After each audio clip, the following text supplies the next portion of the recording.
On se donne une définition commune aujourd'hui, c'est la citation. La définition de l'évaluation qu'on trouve dans la politique d'évaluation des apprentissages du ministère. L'évaluation est le processus qui consiste à porter un jugement sur les apprentissages à partir de données recueillies, analysées et interprétées en vue de décisions pédagogiques et administratives. Donc, on retrouve les trois termes importants, le jugement, les données et la prise de décision. La fonction évaluative, en fait, elle comporte 4 responsabilités. La première, le choix à l'adaptation ou la création de matériel d'évaluation mesurant le développement des compétences. La rétroaction stratégique en aide à l'apprentissage. L'évaluation de sanctions et le soutien au développement d'une approche évaluative. Comme vous le verrez, les 2 premières vont prendre beaucoup de place. Alors, quand on pense à la fonction tutorale évaluative, en fait, on réalise assez vite qu'elle a comme première ambition de tirer parti de toutes les possibilités que peut lui offrir la formation à distance, possibilités qui sont logistiques ou technologiques, pour pouvoir faire en sorte d'intégrer à sa démarche d'apprentissage les pratiques d'évaluation en aide à l'apprentissage. Parce que ces pratiques peuvent favoriser un développement plus inclusif, puis aussi plus engagé des compétences de tous les apprenants. À l'intérieur de ce processus d'évaluation en aide, la rétroaction va jouer un rôle moteur. Elle va représenter, d'ailleurs, l'évaluation en aide représente la première fonction de l'évaluation. Et ce rôle moteur, en fait, c'est l'enseignant qui va utiliser la rétroaction pour permettre aux apprenants de réguler leurs apprentissages. Donc, c'est pour ça que c'est très important. L'évaluation de sanctions, quant à elle, représente la deuxième fonction de l'évaluation. Elle reste quand même assez en retrait par rapport à ces pratiques à cause des contraintes ministérielles qu'on connaît tous. Et au niveau du développement de l'approche évaluative, en fait, elle va passer par un perfectionnement et par l'accompagnement des équipes de FAD pour, je dirais, aller chercher tout le potentiel que l'approche évaluative contient en elle.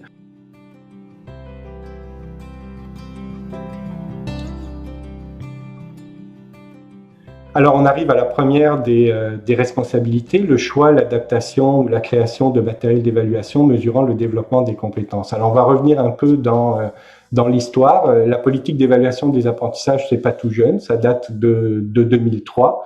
Avant même cette politique-là, il y avait déjà eu des mises à jour en formation générale jeune, formation générale adulte et formation professionnelle, sans forcément qu'il y ait eu une philosophie commune qui soit partagée, mais on se rend compte en fait que dès le départ, il y avait déjà eu le choix d'adopter un rôle central pour le développement et l'évaluation des compétences. Quand on regarde la mission qu'on connaît tous, instruire, socialiser, qualifier, ça c'est la mission éducative. La vision de la réussite éducative, en fait, elle a 2 volets. Elle a un premier volet où on doit développer l'apprenant sur 3 plans, intellectuel, affectif et social. Et on a un autre volet où on définit l'évaluation. On dit qu'elle a 2 fonctions, une fonction en aide à l'apprentissage et une fonction en reconnaissance des compétences. Étant donné qu'on a 2 fonctions à l'évaluation, on va avoir 2 types de pratiques. Il y a des pratiques en d'évaluation en aide à l'apprentissage, puis il y avoir des pratiques en reconnaissance des acquis. Parmi ces pratiques-là, il y en a un certain nombre qui vont être plutôt mises en avant. On en a 3 en fait. Le jugement professionnel de l'enseignant joue un rôle très important. L'alignement pédagogique des contenus aussi. La 3e pratique, c'est le respect des exigences des programmes. Donc avec ces 3 pratiques, en fait, l'objectif qu'on se donne principal, c'est d'évaluer pour faire émerger le plein potentiel et atteindre la réussite de tous les apprenants. Alors, pour atteindre ce but, il va falloir adopter certains comportements qui sont symbolisés par les valeurs. Il y a 3 valeurs fondamentales qu'on utilise, la valeur de justice, la valeur d'égalité et la valeur d'équité. La valeur de justice fait référence, par exemple, au droit de reprise que les apprenants ont. La valeur d'égalité fait référence à la définition d'exigence qui soit uniforme. La valeur d'équité implique qu'on ne doit pas accentuer les différences lorsqu'on évalue. À ces trois valeurs fondamentales-là s'ajoutent trois autres qui sont instrumentales, la cohérence, la rigueur et la transparence. La cohérence fait référence justement à l'alignement pédagogique. Il faut être cohérent entre les apprentissages, les approches pédagogiques et les approches évaluatives. Il faut que tout ça soit cohérent. Au niveau de la rigueur, on parlait des données. La rigueur fait référence à la cueillette de données qui soient fiables et qui vont donc pouvoir soutenir le jugement et la rétroaction des enseignants. Donc, c'est très important. Et finalement, la transparence, qui, elle, va faire référence, je dirais, au fait que les apprenants doivent connaître les attentes, les critères, les mécanismes évaluatifs auxquels ils vont être soumis. Et aussi, la transparence fait référence au fait que quand on transmet des résultats, il faut que l'interprétation de ces résultats-là soit facile et claire. 10 orientations vont encapsuler tout ce que je viens de présenter, à savoir les valeurs, les pratiques évaluatives, et forment un tout structurant. Nous, on va surtout se concentrer sur les 5 premières pour la formation à distance, à savoir l'intégration de l'évaluation à la dynamique des apprentissages, l'importance du jugement professionnel, le respect des différences, la conformité au programme de formation et programme d'études, et aussi le rôle actif de l'élève. Alors, si on prend la première orientation, puis qu'on regarde un peu qu'est-ce que ça peut apporter au niveau du matériel d'évaluation, en fait, la première orientation touche l'intégration de l'évaluation à la dynamique des apprentissages. Donc, l'évaluation sert à l'apprentissage.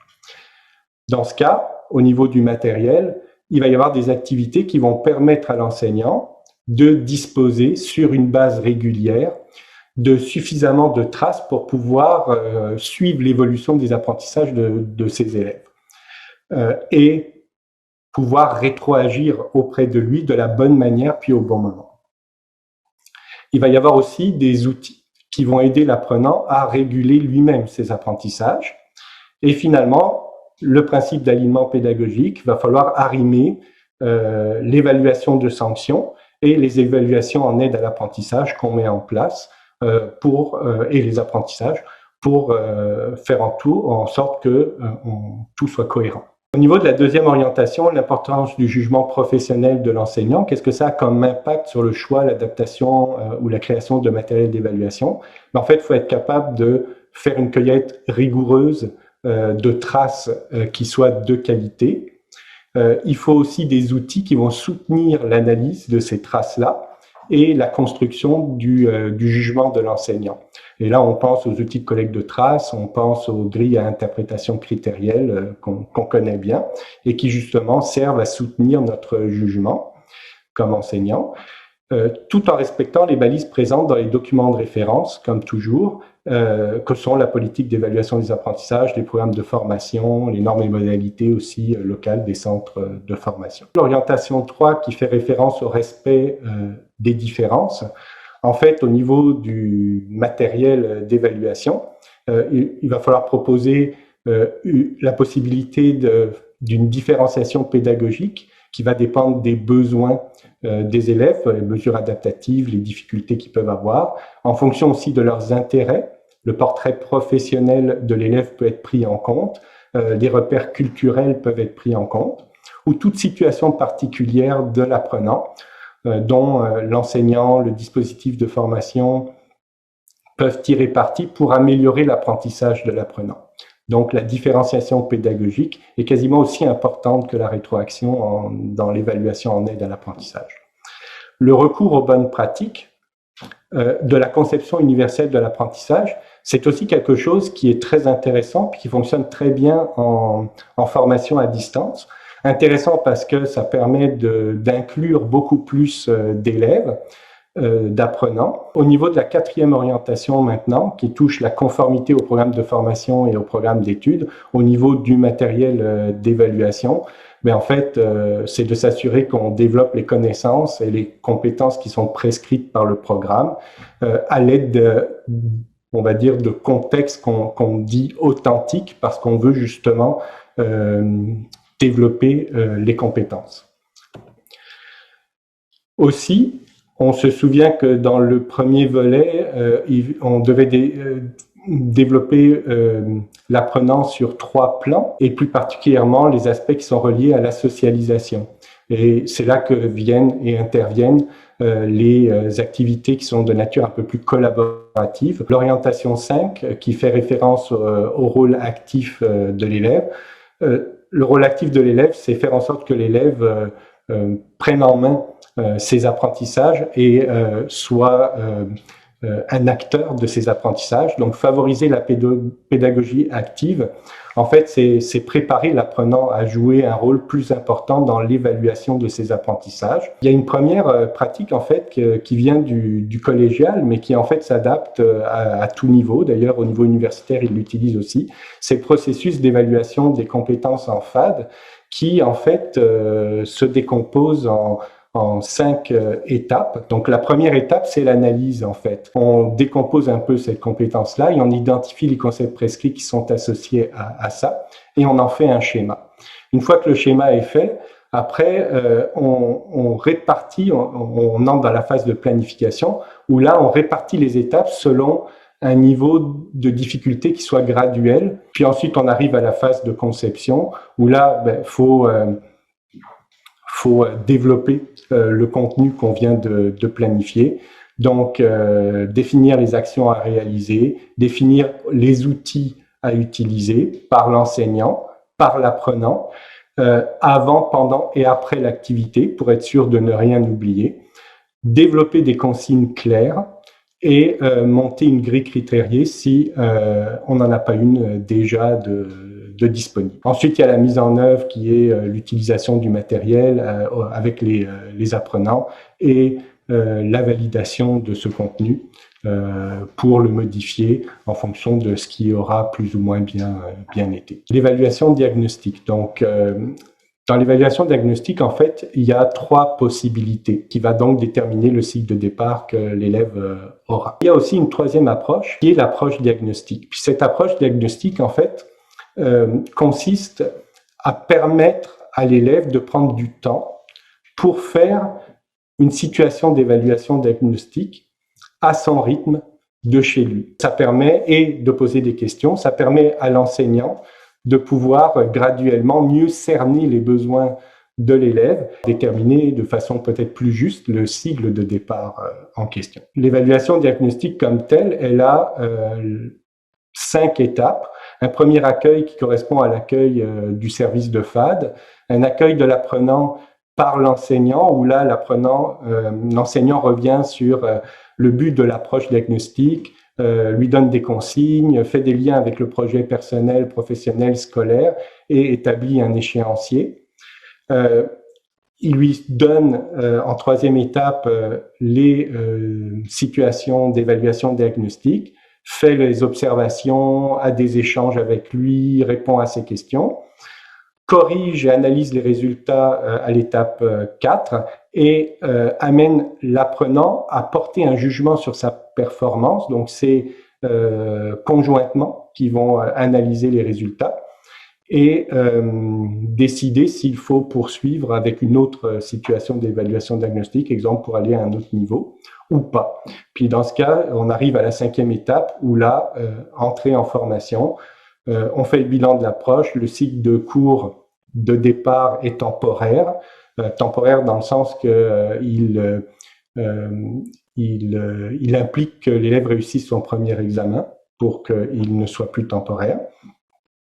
Et un plan de révision échelonné est créé au besoin. Ça, c'est une stratégie qui fonctionne très bien en FAD pour obtenir des preuves de compétence d'un apprenant en se basant sur 3 types de données, des données d'observation, des données issues de conversations et des données issues aussi des productions que l'élève donne. Puis en triangulant ces 3 données-là, on arrive à avoir un meilleur regard sur la compétence de l'apprenant. L'aspect auto-évaluation qui peut faire partie des choix adaptation, création de matériel d'évaluation qu'on peut faire.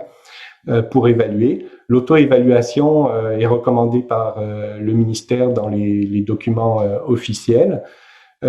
C'est une approche évaluative en aide à l'apprentissage dont plusieurs chercheurs ont montré l'importance que ça a de confier à l'apprenant certaines responsabilités associées à son évaluation. La coévaluation, c'est aussi une manière d'impliquer les apprenants dans leur évaluation, mais cette fois-ci à plusieurs. C'est en confrontant des points de vue entre apprenants que la compréhension de tous va s'améliorer. C'est vraiment ça le principal avantage de la coévaluation, même si on détecte aussi que les apprenants qui travaillent en coévaluation vont plus en profondeur dans les notions. C'est ce que les recherches ont montré. De manière asynchrone, ça peut se faire par l'intermédiaire de forums. On peut quand même bénéficier de ce que la coévaluation peut apporter, même si on n'est pas en synchrone. Au niveau des mesures adaptatives, il y a un principe fondamental qui est que les mesures d'adaptation relatives aux conditions de passation ne doivent en aucune manière abaisser les exigences établies ou modifier ce qui est évalué. Par rapport à la conception universelle de l'apprentissage, un texte qui est recommandé de mettre pour aider les élèves qui s'inscrivent en formation à distance à peut-être divulguer ou demander de l'aide quand ils en ont besoin.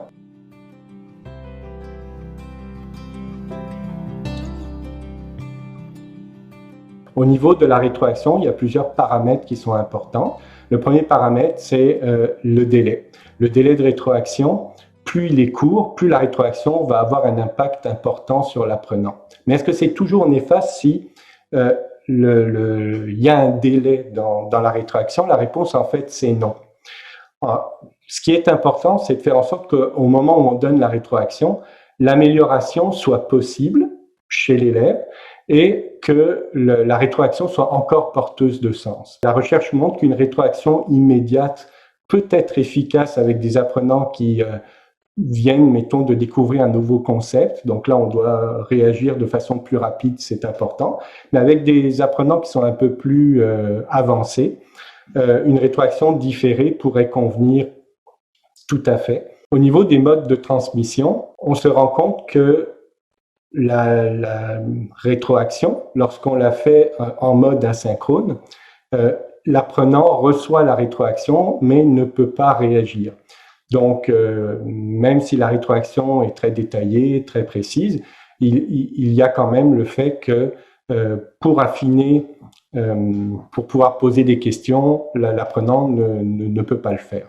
Et de son côté, l'enseignant ne bénéficie de pas plus d'informations quand il a envoyé sa rétroaction. En revanche, quand on est en mode synchrone et qu'on rétroagit avec un élève, là, on a accès à plus de données, à savoir l'information qu'on avait au niveau, mettons, de la production de l'élève et la discussion, les informations qu'on a et qu'on peut obtenir par la discussion avec l'apprenant. Là où c'est encore mieux, c'est quand on combine les deux. C'est-à-dire que, mettons, on envoie la production à l'élève en premier et on organise une rencontre par la suite. L'apprenant reçoit sa rétroaction, a le temps de la consulter à tête reposée, surtout si des fois c'est une rétroaction plus critique. Et lors de la rencontre, l'enseignant peut justement avoir l'échange avec l'apprenant pour préciser des éléments puis affiner son jugement, ce qui est quand même très intéressant. Quand on regarde le processus d'évaluation des apprentissages, mais tout commence par une situation de performance qu'on soumet à l'élève, donc une situation d'évaluation en aide à l'apprentissage, pour être capable de pouvoir prendre des informations en regardant l'apprenant faire cette situation-là ou en corrigeant les traces de l'apprenant, de sorte qu'on puisse porter un jugement sur les apprentissages que l'apprenant aurait pu faire et poser une décision, décider en fait d'agir ou pas selon notre jugement. Et donc, au moment où on décide d'agir, ben là, on crée une rétroaction à l'intention de l'élève pour faire en sorte qu'il s'améliore. La rétroaction, en fait, c'est l'information qu'on donne à un apprenant après avoir observé de quelle manière il s'y prend pour faire quelque chose. Et cette information doit l'aider à améliorer sa performance. Quand on regarde la manière de construire une rétroaction, une rétroaction, c'est un commentaire qui doit être positif, parce qu'un commentaire négatif ne va jamais être bien reçu par un apprenant, et un commentaire qui n'est pas reçu ne sert à rien comme tel. Il y a 3 types de rétroactions. Il y a des rétroactions de base, des rétroactions instructives et des rétroactions d'accompagnement. Les rétroactions de base sont des rétroactions où on donne simplement une réponse. On dit si c'est juste, si c'est faux, et si c'est faux, on donne la bonne réponse. On peut aussi demander une certaine justification. Les rétroactions de type instructif, c'est des rétroactions où on va vraiment détailler toutes les étapes de façon explicite. Puis les rétroactions d'accompagnement, c'est des rétroactions qui vont être un peu plus basées sur du questionnement. On va essayer de faire en sorte que l'élève imagine un peu comment il peut s'améliorer en fait. Donc on ne mentionne pas explicitement ce qu'il faut faire, mais on procède plus par questionnement. Une rétroaction peut avoir des composantes parce qu'on peut s'intéresser à une difficulté d'une certaine nature chez l'apprenant. Elle peut être de nature cognitive, métacognitive, affective ou méthodologique. Et il y a aussi un autre élément dont on va tenir compte, c'est le niveau de compétence de l'apprenant. Puis, pour simplifier le débat, ici, on se donne 3 niveaux, un niveau débutant, un niveau intermédiaire, puis un niveau compétent. Lorsque j'ai identifié un élément sur lequel je veux rétroagir auprès de mon élève, ben, je vais décider déjà de la nature de mon intention, de l'intention que je veux mettre dans ma rétroaction. De quelle nature est-elle? Est-ce que je veux intervenir au niveau cognitif, au niveau métacognitif, au niveau affectif ou méthodologique? Une fois que j'ai décidé de quelle est la nature de l'intervention, mais là, je dois choisir un peu le véhicule que je vais utiliser pour transmettre cette information-là à mon élève, à mon apprenant. Et ce véhicule-là, c'est le type de la rétroaction et il va dépendre du niveau de compétence de l'élève. Donc, si l'élève est débutant, ben, je vais décider, par rapport à la difficulté pour laquelle je fais la rétroaction, ben, je vais décider d'y aller peut-être avec une rétroaction de type instructif, où je vais détailler toute l'information, toutes les étapes nécessaires à ce que l'élève puisse améliorer sa situation. En revanche, si j'ai un apprenant qui, lui, est je dirais, compétent par rapport à la difficulté, ben là, je vais peut-être essayer de susciter chez lui ce qu'il faut pour qu'il puisse s'améliorer. Et là, je pourrais procéder par accompagnement. Je pourrais même procéder avec une rétroaction de base qui lui dit, ben, ça, c'est pas bon. La bonne réponse, c'est ça, essaie de trouver. Donc, de base ou d'accompagnement pour des apprenants qui sont avancés par rapport à compétents par rapport à la difficulté qu'on observe, c'est tout à fait pertinent. Ce qui fait que ça, c'est une bonne façon de pouvoir construire une rétroaction. La rétroaction stratégique, ce qu'elle permet, c'est d'aider l'apprenant à réguler sa progression.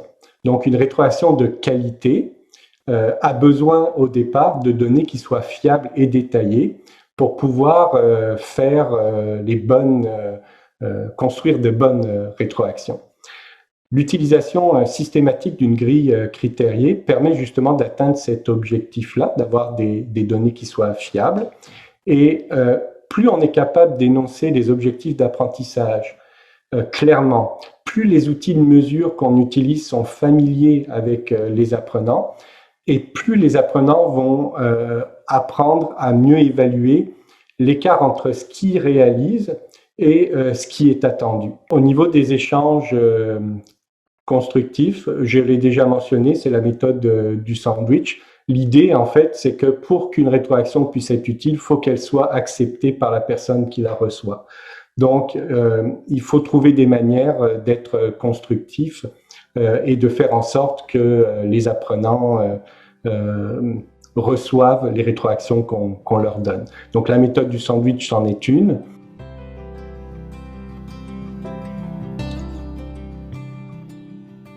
Pour cette responsabilité, en fait, c'est tout ce qui touche l'évaluation de sanctions.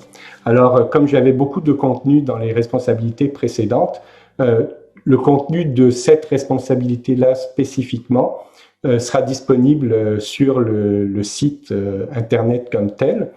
Mais l'idée, en fait, en arrière, c'est que toute l'information relative à l'évaluation de sanctions en formation à distance, en fait, ne diffère pas trop de ce que le guide de gestion de la sanction des études mentionne pour tout ce qui touche les modalités d'application de l'évaluation de sanctions. Que ce soit les rôles, responsabilités de la direction, des responsables de passation d'examen, des enseignants, ces rôles-là sont similaires, peu importe le mode de formation comme tel. Ce qui fait que malgré tout, tout est détaillé dans le site.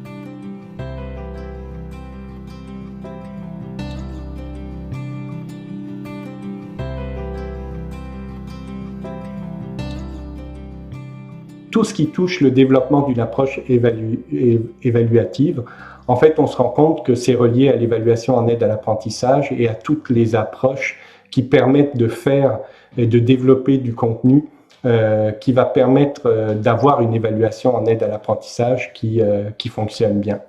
Puis en formation à distance, on peut faire beaucoup de choses à cause du mode de formation. Mais ça va demander de pouvoir avoir des formations et de l'accompagnement des équipes de FAD pour pouvoir adapter le matériel, adapter les pratiques pour être vraiment dans cette veine-là. L'autre aspect, c'est au niveau du perfectionnement, c'est ce qui touche la conception universelle de l'apprentissage. Quand c'est bien fait, ça fonctionne très bien, mais là encore, ça demande vraiment de se familiariser avec le référentiel de la conception universelle de l'apprentissage et ensuite d'adapter les contenus. Donc les deux pourraient se marier très bien, les deux types de perfectionnement pourraient se marier pour pouvoir, en bout de ligne, améliorer de beaucoup nos pratiques évaluatives.